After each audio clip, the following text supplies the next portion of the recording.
So it doesn't matter whether you're a 50k biller, 100k, 500k, £1 million, whatever size biller.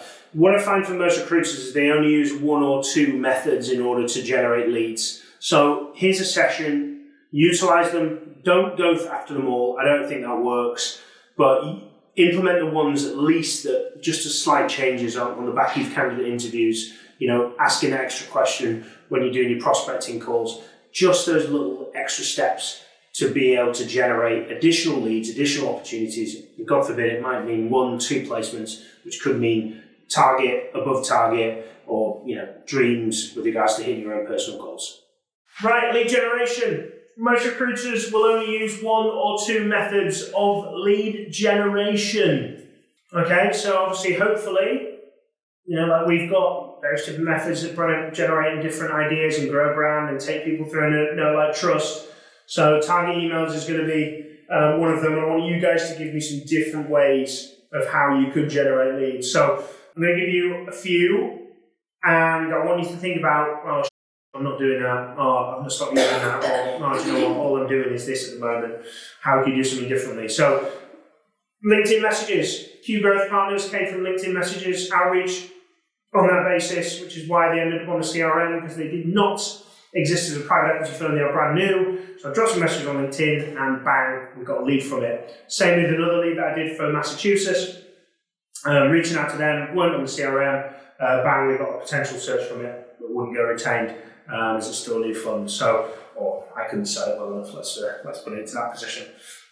So LinkedIn messaging and outreach, both to your first connections, but also to your gold partners, or if you run out of emails, you can do it if you can message anybody for free on a gold basis. Candidate flip, something that really does just get overlooked. How many candidates are on the CRM that are in your space that are chief executives that you've not asked them if they want a chief financial officer?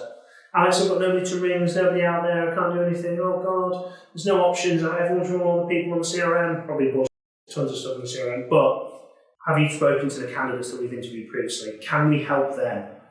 Can you come up with something that portrays that interest in them, but also that positioning from there? Using language, using voice, using communication in order to get them into a position where you can help them find their chief financial officer. You can help them do. Mo, when he first joined, was absolutely smashing the old candidate flips and bringing that in. Has that wavered off a little bit because you've not had success on it? Maybe, maybe not. Do you need to bring that into your game? Most likely. Usually short type work, obviously we're all familiar with that, and then obviously the target emails that you do. You can also, I know recruiters that do it on reference calls. So every time they get a candidate, they ask for 3 references, the firm has references, and they try and flip all those references into clients. There's also asking, who do you know that I should be approaching? There's obviously leads when your candidates are sharing with you information of, I'm getting into this shop and that shop and they're doing this. Right? Another one that people don't think about is, if you have a candidate who wants to leave a business because of X, Y, and Z reason, I guarantee that your company probably already knows about it and they're probably looking to replace them. Potentially. It might be an A player, they don't know. But there may be a replacement process and you may have an option. Anybody think about any other ways to generate leads? Look at sort of when they make new acquisitions, like on the newsletters that they do. Use that when you get in. Perfect. Yeah, we've had a press release go out. We've made a new acquisition. We probably need people. Most people think private equity firms go in there and strip out companies. Not, well, maybe in the past, but not anymore. What they tend to do is hire more people because most founder-owned led businesses are understaffed. They will not have a very good finance function. They won't know what their head from their arse from their elbow type process, and they won't have brought that in. So yes, absolutely, good shout. Sean, go again. Look at transition phases. So there'll be an article saying that you're passing the leadership to so and so, and historically they've been an XYZ company. Maybe you can watch them and put them into something. Yeah, good thinking. You've seen somebody move jobs to that business. Is there a backfill to happen? Opportunity to happen in there? Perfect. Google Alerts for the private equity side, looking at new funds that have been raised or a first or second close of a fund. Someone's raising capital, approaching them on the back of that. Perfect. Any other ideas? Okay, but look, whatever it is, there's tons of different ways. You are probably only using 1 or 2 in the most part.